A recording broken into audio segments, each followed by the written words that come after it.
오늘 우리에게 주시는 하나님의 말씀은 사도행전 26장 1절에서 12절까지.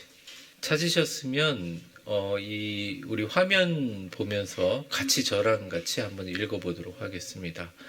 같이 읽겠습니다. 시작. 아그리빠가 바울에게 이르되 너를 위하여 말하기를 내게 허락하노라 하니, 이에 바울이 손을 들어 변명하되 아그리빠 왕이여, 유대인이 고발하는 모든 일을 오늘 당신 앞에서 변명하게 된 것을 다행히 여기나이다. 특히 당신이 유대인의 모든 통속과 문제를 아심이니이다. 그러므로 내 말을 너그러이 들으시기를 바라나이다. 내가 처음부터 내 민족과 더불어 예루살렘에서 젊었을 때 생활한 상황을 유대인이 다 아는 바라. 일찍부터 나를 알았으니 그들이 증언하려 하면 내가 우리 종교의 가장 엄한 팔을 따라 바리새인의 생활을 하였다고 할 것이라.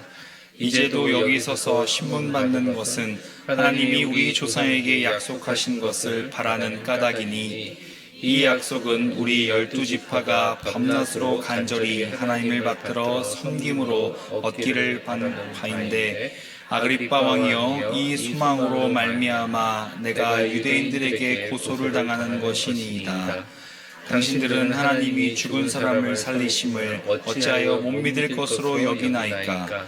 나도 나사렛 예수의 이름을 대적하여 많은 일을 행하여야 될 줄 스스로 생각하고, 예루살렘에서 이런 일을 행하여 대제사장들에게서 권한을 받아가지고 많은 성도를 오게 가두며, 또 죽일 때에 내가 찬성 투표를 하였고, 또 모든 회당에서 여러 번 형벌하여 강제로 모독하는 말을 하게 하고, 그들에 대하여 심히 격분하여 외국 성에까지 가서 박해하였고, 그 일로 대제사장들의 권한과 위임을 받고 다메섹으로 갔나이다. 아멘. 잠시 한 1분 정도 시간을 내서 바울이 재판받게 된 과정들을 좀 보게 되면, 긴 시간 설명할 수 없어 아주 간단하게 얘기하면, 맨 처음에 바울이 이제 예루살렘에 도착해가지고 성도들의 어떤 그런 절기들을 같이 지키다가 갑자기 폭도들한테 납치가 돼서 손발이 다 찢어지고 죽임을 당하게 되는 상황, 폭도들한테 되는 상황. 근데 참 다행이게도 제가 그때 추정을 하는 거죠. 성경에 나와 있지만 누군가가 신고를 해서 천부장이 동원돼가지고 바울을 그 폭도들의 손에서 뺏어서 안토니오 성으로 올라가는 계단으로 올라갈 때 폭도들이 더 이상 데려가지 말라고 소리치니까 그 자리에 서서 바울이 변론하는 게 첫 번째 재판이고요. 그때 말 잘못했으면 아마 찢겨 죽었을 것입니다. 그런데 그 이후에 천부장에게 찾아온 사내들인 공의회원, 그 유대 민족의 공의회원들이 와서 바울을 그 앞에 세우고 재판을 합니다. 근데 여기서 어떤 변화가 일어나냐면, 여러분 다 아시다시피 사내들인 공의회는 철저하게 두 파로 나눠져 있는데 바리새파와 사두개파로 나눠져 있어요. 근데 두 파의 가장 중요한 쟁점은 뭐냐면 부활이었습니다. 바리새인은 부활을 믿었어요. 사두개인들은 부활을 믿지 않았어요. 근데 바울이 그때 궁여지책으로 벗어나려고 했는지 아니면 하나님이 지혜를 주셨는지는 모르겠지만 갑자기 소리를 친 거예요. 이거 가만히 있으면 죽게 생겼으니까 내가 부활을 믿기 때문에 이러한 고통을 당하노라 하고 소리를 버럭 지르니까 그 안에 있는 바리새인들이 만약 그렇다면 니네 사두개인들이 꾸민 거 아니냐, 그럼 둘이서 갈라지게 됩니다. 웅성웅성하게 되는 상황에서 천부장이 다시 이송하게 되죠. 그 안에 뭐 많은 일이 있었지만, 그래서 어디로 끌려가느냐, 로마에서 부임한 벨릭스 총독 앞에서 재판을 했고, 재판장에서 죄가 없다라는 것을 알고 벨릭스 총독하고 친하게 지냈지만 계속 재판을 지연하면서 그러니까 바울이 얘기를 했잖아요. 그 보면 내가 그 가난하고 기근으로 죽어가는 이스라엘 백성들 먹여 살리라고 헌금 받아왔다 그러니까 그 헌금 주머니가 어디 있나 돈을 좋아하니까 기다렸는데 뭐가 나오지를 않는 거예요. 그 사이에 이제 벨릭스가 파면당하면서 베스토 총독이 왔습니다. 베스토 총독은 굉장히 치밀하고 또 유능한 정치가였기 때문에 유대 사람들도 달래고 유대 사람들한테 장로들한테 가서 먼저 달래고 공의회원들한테 가서 그 모든 것들을 설명하고 나니까 공의회원들이 그런 겁니다. 이 문제 해결하라고. 그러니까 이제 베스도는 생각한 거예요. 아, 이 문제를 해결하려면 어떻게 되느냐. 그럼 내가 당장 올라가서 해결하겠다. 근데 마침 유대의 분봉왕으로 된 아그리빠 왕이 방문하게 되면서 그럼 그 이 문제를 유대 왕인 아그리빠 왕에게 해결해 주면 좋겠다. 근데 아그리빠 왕이 넙석 이 문제를 받아요. 그래서 아그리빠 왕의 입에 모든 것이 달려있는 상태로 진행되는 겁니다. 여기까지가 일이죠. 근데 어떻게 보면 하나님이 왜 이 인간의 시간으로 그렇잖아요. 바울이 사실은요. 그 바울의 선교 여행하는 1년 동안 했던 일들이 어쩌면 지금 세계 선교 역사 중 그 1년은 지금까지 있었던 세계 선교 역사의 100년에 가까운 일들을 해내거든요. 근데 이 바울에게 2년 거의 한 4개월간 이렇게 아무것도 못하고 변론만 하게 만드신 하나님의 뜻이 무엇인가 되게 그것에 대해서 얘기하는 경우가 많이 있습니다. 여러분들 기억나나요? 다메섹 도상에서 바울이 눈이 멀었잖아요. 그래서 아나니아 선지자에게 끌려 이렇게 인도돼서 가지 않습니까? 근데 아나니아 선지자가 딱 그 사람이 오면서 얘기해요. 이 사람은 정말 많은 크리스찬들을 잡아 죽이는 사람인데 내가 이 사람을 위해서 기도하고 해야 됩니까? 라고 했을 때 하나님이 이 바울에 대해서 하신 말씀이 있어요. 그 뜻이 바로 바울을 회심시켜서 하나님의 뜻으로 하게 한 하나님의 철저한 섭리와 역사라는 것입니다. 사도행전 9장 15절에서부터 16절까지인데 화면으로 있습니다. 우리 같이 한번 읽어볼까요? 시작. 주께서 이르시되 가라. 이 사람은 내 이름을 이방인과 임금들과 이스라엘 자손들에게 전하기 위하여 택한 나의 그릇이라. 잠깐만요. 15절만 다시 보여주세요. 자, 보십시오. 뭐라고 되어 있습니까? 이방인들과. 기억나시죠? 바울이 1차, 2차, 3차 전도 여행하면서 한 게 뭡니까? 이방인들 선교했죠? 그 다음에 뭡니까? 임금들과. 임금들 누구예요? 임금들 많이 나오잖아요. 아그리빠 왕도 나오는 거고 당연히. 그 다음에 임금들이라는 표현들 가운데 총독을 2명이나 만나잖아요. 그 다음에 바울을 잡아 죽이려고 이거 죽이지 않으면 내가 잠도 안 자고 먹지도 않겠다는 누구요? 이스라엘 자손들에게 전하기 위해 택한 나의 그릇이라. 너 이 사람 안이 꼽다고 생각하지 마라. 이 사람 위해서 기도해주고 눈 떠주는 안이 꼽다.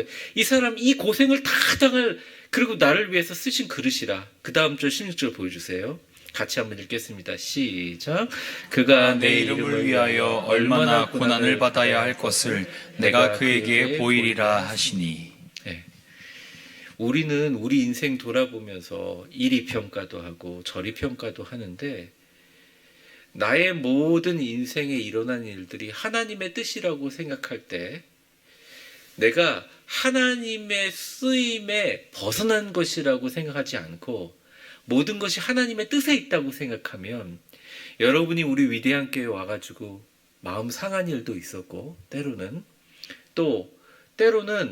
뭐 좋은 일이야 많았겠죠. 행복한 일도 많았겠죠. 근데 때로는 실망할 때도 있었고 때로는 낙심할 때도 있었고 때로는 하나님 왜 이러시죠? 라고 고통받을 때가 있었겠지만 그 모든 일을 결정하고 순리대로 얘기하시는 철저한 하나님의 계획이 있었다는 것을 믿을 때 우리의 인생은 하나님의 손바닥 안에 있다는 것을 우리가 고백하게 됩니다.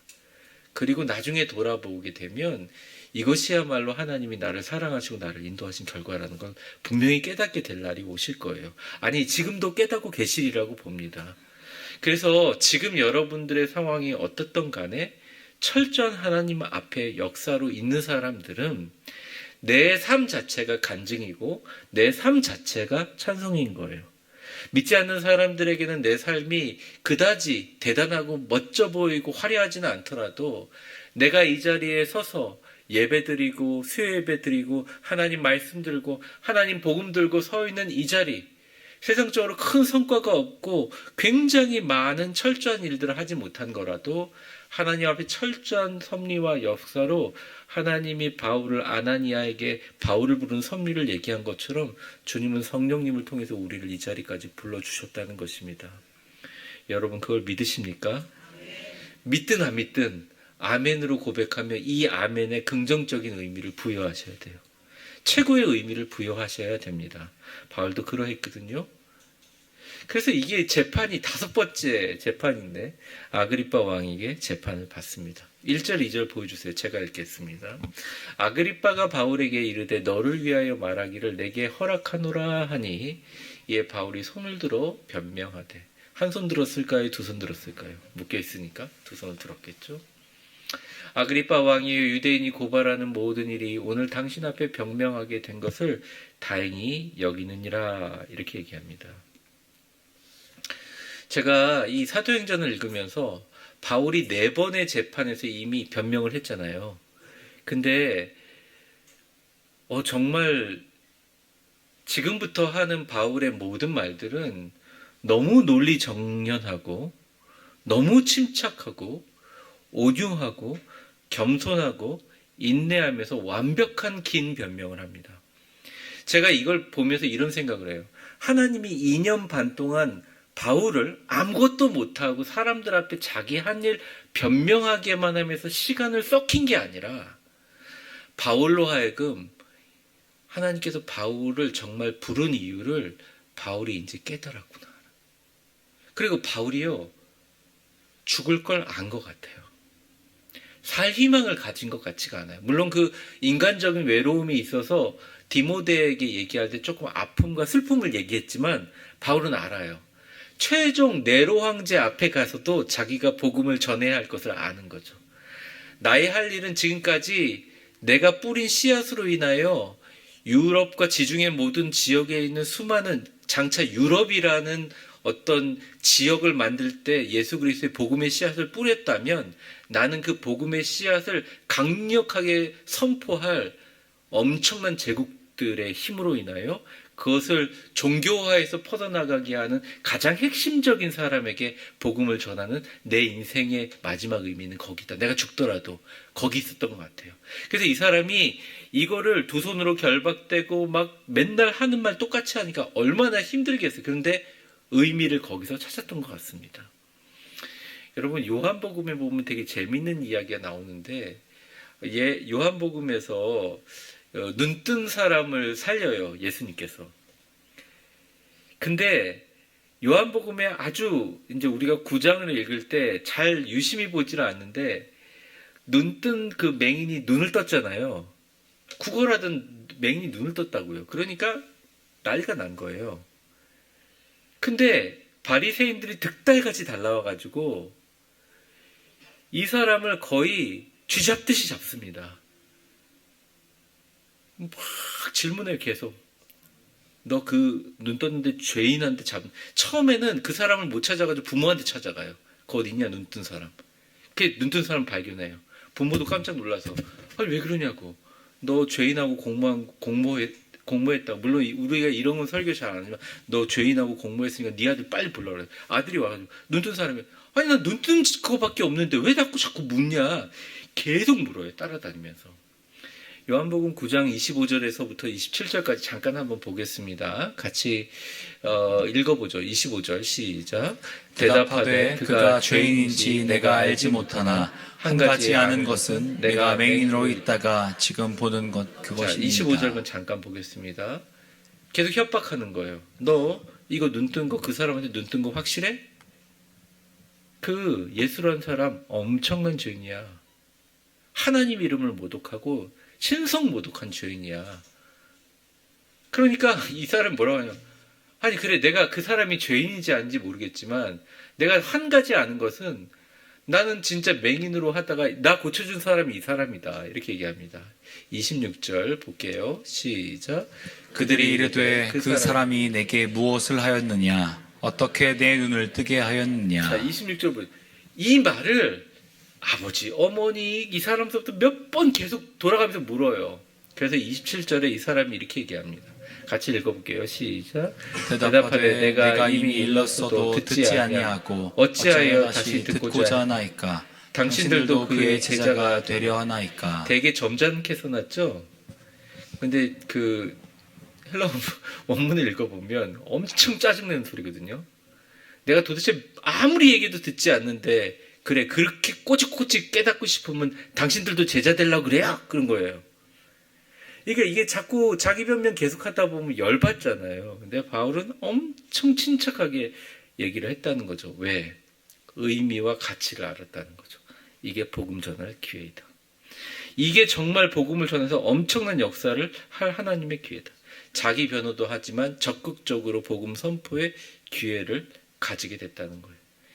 이런 체험을 가지고 바울이 이제 로마로 가서 죽음을 기다리면서 자기가 가장 사랑하는 어떻게 보면 아들 같은 디모데에게 복음을 전함에 대해서 원칙을 이렇게 얘기를 합니다.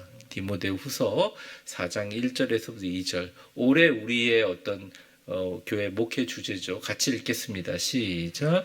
하나님 앞과 살아있는 자와 죽은 자를 심판하실 그리스도 예수 앞에서 그가 나타나실 것과 그의 나라를 두고 엄히 명하노니 너는 말씀을 전파하라. 때를 얻든지 못 얻든지 항상 힘쓰라.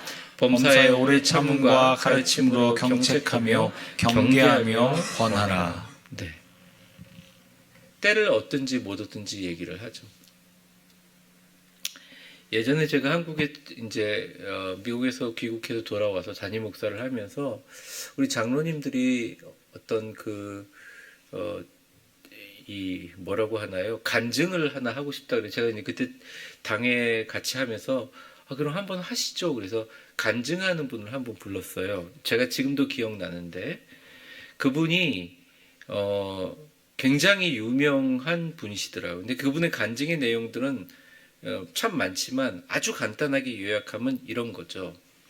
그분은 태어나면서 곱추였어요. 그리고 곱추인데 어느 정도 곱추냐면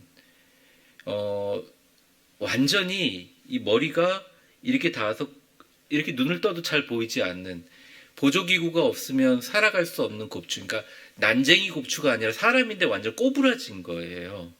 그런 삶을 살아가시는 분이에요. 근데 이분이 머리도 좋고 또 수완도 좋았던 모양이에요. 근데 어느 순간 이분이 예수님을 믿게 됐는데 사도행전을 읽고 나서 그분 얘기예요. 제 얘기가 아니에요. 하나님의 음성을 들었다는 거예요. 네가 정말 나의 복음을 전하고 싶으냐? 그렇게 물었다는 거예요. 네, 전하고 싶은데 제가 곱추라 사람들이 말을 잘 듣지를 않습니다. 니나 잘 살아라 얘기합니다. 그럼 내가 너를 고쳐주랴? 그러면 너가 남은 인생을 하나님 역사를 위해서 복음 전하는 일을 해라. 그렇게 얘기를 했다는 거예요. 그래서 그러면 저 허리 펴주세요. 그렇게 기도를 하기 시작해서 그날 당일날 기도하면서 사람이 뚝뚝뚝뚝 하면 펴졌다는 거예요. 전부 다. 그리고 완전히 몸이 다 펴졌다는 거예요. 그러니까 진짜 할 말이 없잖아요. 이걸 어떻게 얘기할 수가 없잖아요. 그래서 이분이 그 이후로 그 좋은 직장을 다 버리고 복음을 다 전하러 다니는 거예요. 그냥 펴졌다는 얘기만 하는 거예요. 그걸 묘사를 하는데 얼마나 섬세하게 묘사를 하는지 그 사람이 진짜 곱추가 아니었고 가짜라고 얘기하는 사람들 실제 곱추였던 사람들이 그 사람 얘기를 듣고 맞다고 증언을 의학적으로 해주는 겁니다. 그리고 그 곱추였다 찍었을 때 사진들과 그걸 그대로 다 보여주는 거예요. 그러니까 그분은 그걸 믿고 있는 거예요. 성령이 하신 말씀이다. 이게. 이 병을 고쳐주신 그 조건이 뭐냐? 너의 인생의 목표를 이제는 하나님의 복음을 전하는데 목표를 가져라. 그래서 그 생명다에서 복음 전하는 분을 제가 봤습니다. 바울도 마찬가지예요. 얼마나 마음이 쇠약해졌을까요? 그러니까 이 사람도 마지막 나의 인생의 기회는 살아있는 자와 죽은 자를 심판하실 그리스도 예수 앞에서 죽든지 살든지 때를 얻든지 못 얻든지 항상 오래 참음과 가르침과 경책하며 경계하며 복음을 전하는 일을 하겠다고 생각합니다. 사랑하는 위대한 교회 성도 여러분, 특별히 수요예배 나오신 분들, 우리가 하나님 앞에 믿음을 가질 때 우리의 믿음이 단순히 우리의 병을 고친다든지 돈을 많이 벌게 해준다든지 우리의 삶을 바꾸는 그런 삶의 전환의 기회로 가지는 것도 너무너무 중요하지만 진짜 하나님이 너무너무 정확하게 우리를 아시기 때문에 진짜로 내가 나에 있는 병을 고치든 나의 삶의 상황을 바꾸든 내가 있는 인생이 바뀌든 그 인생을 바꾸기 위한 진짜 목적이 나의 모든 머리서부터 발끝까지 나의 온 전체의 존재의 전체로 복음을 전하겠다고 결심을 하면 하나님이 그 사람에게 복음을 전하기에 좋은 상태로 만들어주시고 사용해 주신다는 거예요. 그 가운데 기적이 일어날 수도 있고 그 가운데 하나님께서 하시는 일들이 일어날 수 있다는 거예요. 중요한 것은 목적이 무엇이냐 오늘 말씀해 주시는 거죠. 그러면서 이제 바울이 아그리빠 왕을 살살 달래기 시작합니다. 그게 이제 2절에서부터 5절까지인데 먼저 3절을 한번 보겠습니다. 특히 당신이 유대인의 모든 풍속과 문제를 아시나이다. 그러므로 내 말을 너그러이 들으시기를 바라나이다. 아그리빠 왕에게 유대인의 왕이기 때문에 굉장히 신경을 많이 씁니다. 그 다음 절 4절 한번 보여주세요. 같이 읽어보죠. 시작. 내가 처음부터 내 민족과 더불어 예루살렘에서 젊었을 때 생활한 상황을 유대인이 다 아는 바라. 이 생활한 상황이라는 말이 유대인으로서 생활한 상황들을 이야기합니다. 그러니까 철저한 바리새인이었다는 거예요. 그 후반절, 아니 5절에 그 내용이 나옵니다. 일찍부터 나를 알았으니 그들이 증언하려 함은 내가 우리 종교의 가장 엄한 팔을 따라. 바리새인이 가장 엄했거든요. 여러분들 아시죠? 바리새인들은 파리새라는 말은 자체가 distinguish라는 말이죠. 뛰어나고 두각을 드러내고 구분된 사람이란 뜻이잖아요. 그러니까 이 사람들은 주변에 주목을 많이 받았어요. 그리고 누가 봐도 바리새인인 줄 알았어요. 왜냐면 금식한 티를 좀 내고 다니고 사실 금식을 했고요. 실제로 시장 바닥이나 뭐 어디 거리에서 하늘을 쳐다보면서 이렇게 경건하게 기도하고 있는 사람은 바리새인들. 아무나 그렇게 흉내내거나 가짜로 그렇게 사칭하면 안 돼요. 바리새인들은 그런 사람들이었어요. 그러니까 그 바리새파의 엄한 교육을 받았다는 거예요. 그걸 아그리빠 왕이 모를 리가 없죠. 자기도 찔렀을 거예요. 정말. 자기는 경건하게 살지 못했지 않겠습니까? 6절 보여주세요. 같이 읽어보겠습니다. 시작. 이제도 여기 서서 신문받는 것은 하나님이 우리 조상에게 약속하신 것을 바라는 까닭이니. 6절을 한번 고정시켜 놓읍시다. 여기서 되게 중요한 개념들이 있는데 길게 설명을 하지 못하겠습니다. 그런데 여기서 여러분 하나님이 우리 조상에게 약속하신 것이라는 것은 무엇일까요? 사실은 우리가 물론 이제 성경을 이해하기 위해서 이스라엘의 역사를 통전적으로 다 볼 필요도 없고 구약 시대를 막 쪼개서 전부 다 역사를 다 기록할 필요는 없지만 하나님이 우리 조상에게 약속하신 모든 언약이라는 말이 붙어 있는 뭐 시내산 언약, 다윗 언약, 뭐 십계명 만들면서 있던 언약을 영어로 커버넌트라고 하는 이게 수많은 이 커버넌트 언약들 약속한 것에 줄기의 흐름에 뭐가 있냐면 첫 번째 아브라함에게 한 말이 있어요. 아브라함에게 뭐라고 얘기했냐면 하늘의 별과 뭐 바다의 모래와 같은 백성들을 줄 거라고 얘기했지만 아브라함에게 한 가장 큰 언약은 뭐냐면 나는 너의 하나님이 되고 너희는 나의 백성이 될 거다. 그리고 내가 너희에게 세계 1등 민족을 만들겠다. 그리고 반드시 너의 후손을 통해서 지금 너희가 갖고 있는 12지파가 가지고 있는 모든 것들을 통치할 왕이 오는데 그 왕은 평화와 공의로 다스리는 메시아가 올 것이다. 그런 예언들을 끊임없이 계속 기다린 거예요. 뭐 로마에게 멸망하기도 하고 물론 그 전에 바벨론, 아수르에게 멸망당하면서 그들이 계속 바라고 기다리고 노래 불렀던 가장 중요한 자신의 민족적인 헤리테지, 민족적인 가장 중요한 열망은 메시아였어요. 메시아. 그러니까 유대인들의 사상을 한마디로 얘기하면 그냥 메시아 사상이에요. 근데 지금도 메시아를 기다리고 있습니다. 그들에게. 그 메시아닉 사상은 굉장히 중요한 부분이에요. 근데 바울이 얘기하지 않습니까? 다시 6절 한번 보여주세요. 하나님이 우리 조상에게 약속하신 것을 메시아를 바라는 까닭에 내가 고통당하고 있다. 유대인이 가장 바라는 메시아의 오심, 예언된 것, 예언의 실현, 십자가와 부활로 실현된 것을 믿기 때문에 내가 바라고 있다. 7절 같이 읽겠습니다. 시작. 이 약속은 우리 12지파가 밤낮으로 간절히 하나님을 받들어 섬김으로 얻기를 바라는 바인데 아그리빠 왕이여 이 소망으로 말미암아 내가 유대인들에게 고소를 당하는 것이니이다. 우리 같은 다 동족 아닙니까? 하나님의 같은 소망, 그 소망은 뭐죠? 아그리빠 왕이요. 그리고 날 죽이려고 지금 서서 눈에 핏발이 살기 등등한 바리새인 사두개인들 유대인 동족들이요.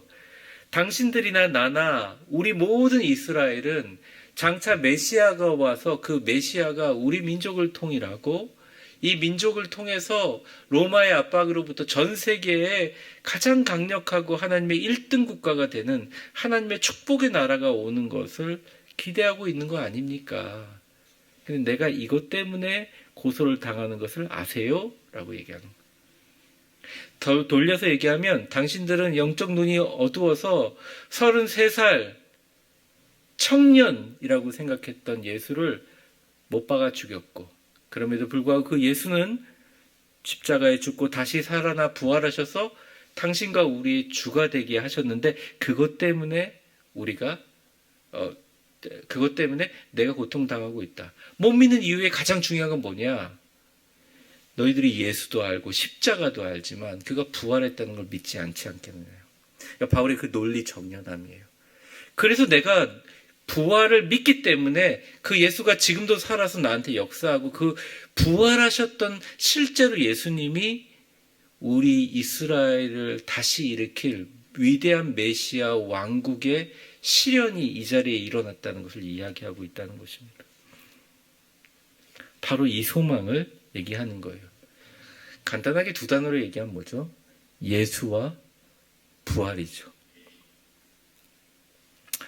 근데 여러분 생각해 보면 우리가 예수님 믿으면서 가져야 될 여러 가지 소망들이 있지만 기독교 신앙을 믿으면서 가장 중요한 것이 자본주의 시대에서 부자가 되는 거, 건강하게 오래오래 사는 거, 물론 그럴 수 있습니다. 근데 오늘 본문에는 우리에게 분명히 얘기해줘요.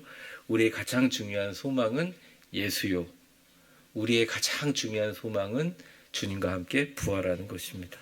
옆 사람 한번 축복해 보겠습니다. 나의 소망은 예수님이고 나의 진짜 소망은 주와 함께 부활하는 것입니다. 인생 모든 문제가 그 안에 다 있다는 거예요. 그러면서 이제 8절에 이렇게 얘기하죠. 이제 호소하는 겁니다. 당신들은 하나님이 죽은 사람을 살리심을 어찌하여 못 믿을 것으로 여기시나이까. 당신들이 그렇게 바라는 메시아가 한낱 로마 병정들 당신들에 의해서 십자가에 못 박여 죽음으로 끝날 정도를 메시아로 여겼습니까? 아닙니다. 메시아인 예수님은 살아나셨습니다. 얘기합니다. 그리고 9절서부터 12절까지 쭉 얘기를 하는데 이제 이 내용은 여러분들 너무 잘 아세요. 내가 얼마나 크리스찬들을 핍박하고 괴롭히고 지독하게 그리스도를 부정했는지를 보여줍니다. 제가 한번 쭉 읽어볼게요. 나도 나사렛 예수의 이름을 대적하여 많은 일을 행해야 될 줄을 스스로 생각하고 예루살렘에서 이런 일을 행하여 대제사장들에게서 권한을 받아 가지고 많은 성도를 옥에 가두고 또 죽일 때 내가 찬송 투표를 하였고 그림이 잘 그려지죠.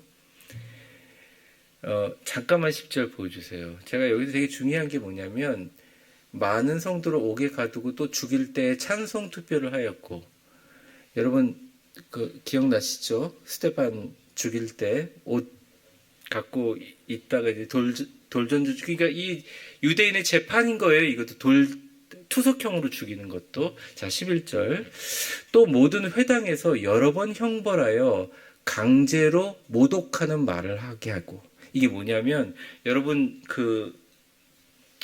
이스라엘하고 지금 뭐 이렇게 중동의 과격단체하고 하마스하고 싸우기 시작하다가 이게 중동 전체의 싸움으로 번져가고 있고, 뭐 전체 지금 그나마 조금 회복되고 있는 세계 경제가 좀 어두워지게 되는데, 여러분 처음에 이스라엘이 자꾸 하마스 폭격하니까 하마스에서 이스라엘 사람들 여인들하고 몇몇 인질들을 TV 방송에 나오게 해가지고 얘기하게 하잖아요. 설득하게 해서.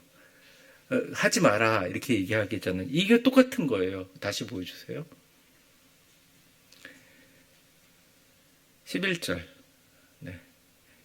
여러 번 형벌하여 강제로 모독하는 말을 어떻게 해요? 하게 하고. 이거 조종하게 한 사람 누구라고요? 바울이라는 게 자기 괴수라고 할 만하죠. 그들에 대하여 심히 격분하여 외국 성까지 가서 박해하였고, 외국 성이 어디입니까? 대표적으로 다마스커스, 다메섹까지 박해하였고, 오늘 마지막 절입니다. 12절 같이 읽겠습니다. 시작. 그 일로 대제사장들의 권한과 위임을 받고, 그러니까 쉽게 얘기하면 이거예요. 당신들 대제사장들하고 같이 협력해서 사내들인 공유에 나 죽이려고 왔지? 내가 원망하지 않는다. 원래 나는 나 죽이려고 온 당신들보다 더 프로페셔널하게 그 일을 굉장히 잘했던 사람이다. 그리고 어떻게 나를 죽이려고 하는지를 안다. 여기까지 이야기하고 일단은 변론의 한 3분의 1 정도가 오늘 마쳤습니다. 바울이 이 얘기를 한 이유가 뭘까요?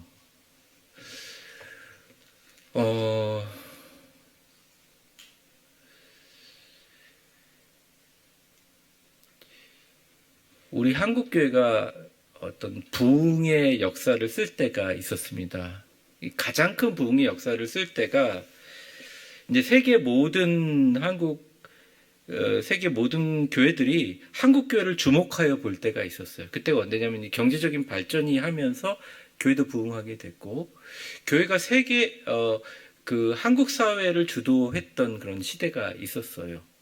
그리고 그 후에는 한국 사회가 성장하면서 교회도 같이 큰 교회, 또 교회 다니면 복을 받고 경제적인 축복을 받는다라고 해서 미국도 똑같은 그런 경우를 겪었거든요. 그러면서 교회에 가면 바로 축복의 길을 걸어가는 것처럼 하면서 교회가 막 성장할 때가 있었어요. 근데 그게 어느 순간 탁 한 풀이 꺾이면서 한 15년에서 20년 동안 이렇게 굉장히 머물고 정체되어 있고, 실제로 재적 숫자와 출석 숫자가 한 10배 정도 차이가 나는 그런 시대가 있었는데, 아주 정점을 찍은 게 코로나죠.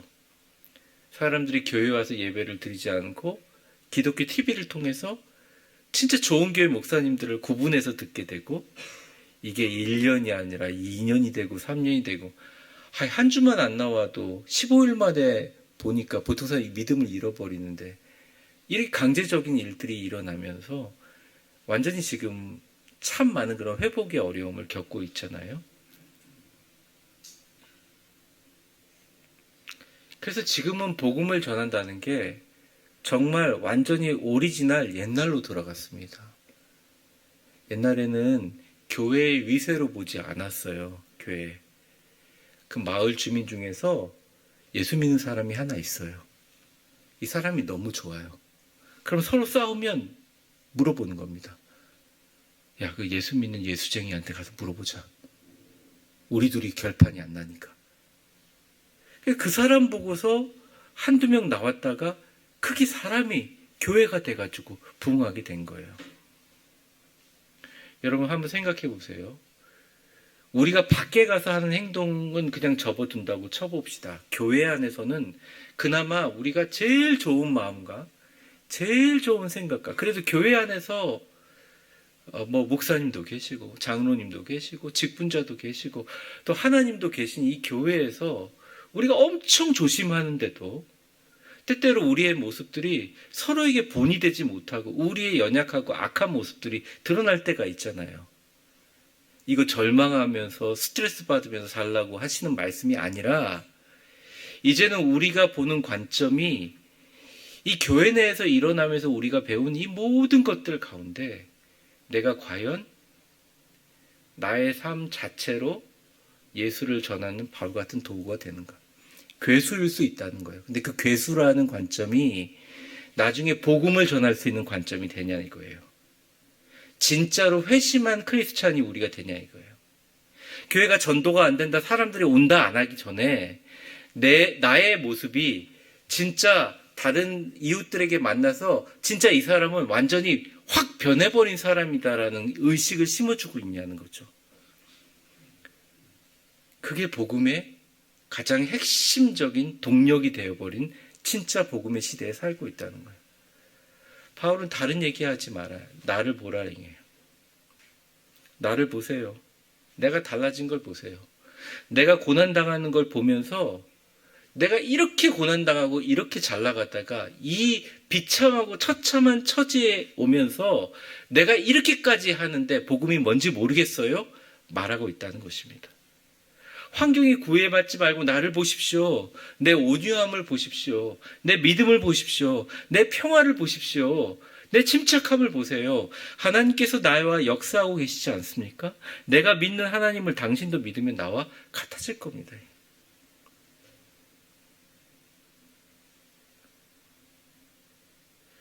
신앙이 굉장히 어려운 것 같지만 사실 어렵지 않습니다. 너무 간단해요. 우리가 생각하는 하루의 일상을 보낼 때, 예를 들어 어느 기관에 내가 장이다 할 때, 내가 직원을 대해요.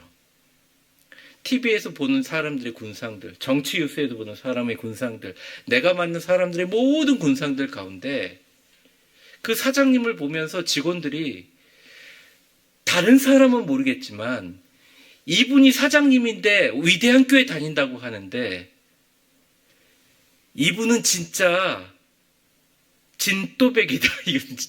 이거 뭐 요즘에 그런 노래도 있다 그러더라고요. 진또백이다. 진짜다. 이 사람이 교회다. 위대한 교회가 이 사람이구나. 예? 여러분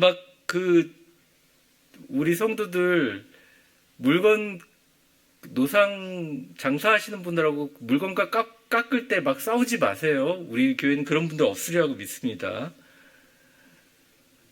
우리의 모든 것이 교회인 거예요. 제가 무슨 당이다 하면서 우리 교회 와서 인사 절대 안 하게 하거든요. 이번에도 아시다시피 선거 전에 아무도 오지도 않았고 아무도 하지 않게 했어요. 전화도 하고 문자도 하고 우리 교회 다녔던 분들도 하고 제가 막 진짜 너무 짜증이 나는데 전화를 다 받으면서 엄청 친절하게 해주거든요. 이유가 뭐냐면 교인들한테 그런 역량을 못 지키긴 하지만 제가 하는 이유는 뭐냐면 그 사람들이 그렇게 해서라도 저 사람은 진짜 천사 같은, 제가 천사예요? 천사 저 아니에요. 저 성질도 있고 저 별 천사 아니에요. 좋게 보지 마세요. 저도 나쁜 사람. 근데 더 따뜻하게 얘기해주고 붙들어주고 그러면 이게 위대한 교회구나 이렇게 생각하게 되는 거예요. 그래서 저는 여러분 막 진짜 도덕군자와 성인군자처럼 살라는 말은 하지 않습니다. 다만 여러분의 인생의 목적을 한번 바꿔주셨으면, 여러분의 인생의 목적은 여러분이 어떤 모습이든 간에 오늘 수요예배 마치고 집에 돌아가서 여러분이 어떤 사람을 만나든 간에 그 만나는 사람의 마음속에 저 사람이야말로 내가 이 사람이 마음에 드는 부분도 있고 안 드는 부분도 있고 내 취향에 맞고 취향에 안 맞는 부분은 있지만 지 사람은 진짜 교회다. 진짜 크리스찬이다.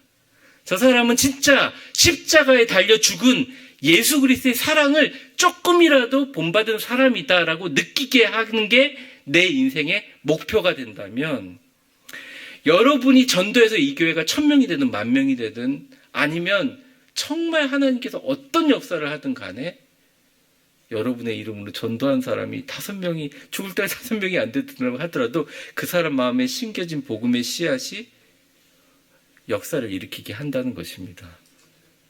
친절하세요. 그 친절을 우리 교인들한테 서로 연습하십시오. 사랑하시고 정말 안 맞지만 용서하려고 하시고 누구를 위해서? 그런 친절과 사랑과 용서를 받은 사람이 밖으로 나가서 한 사람이 아니라 한 위대한 교회로서의 역할을 감당하기 하기 위해서 우리는 그것을 위해서 존재하고 있는 사람이라는 것입니다.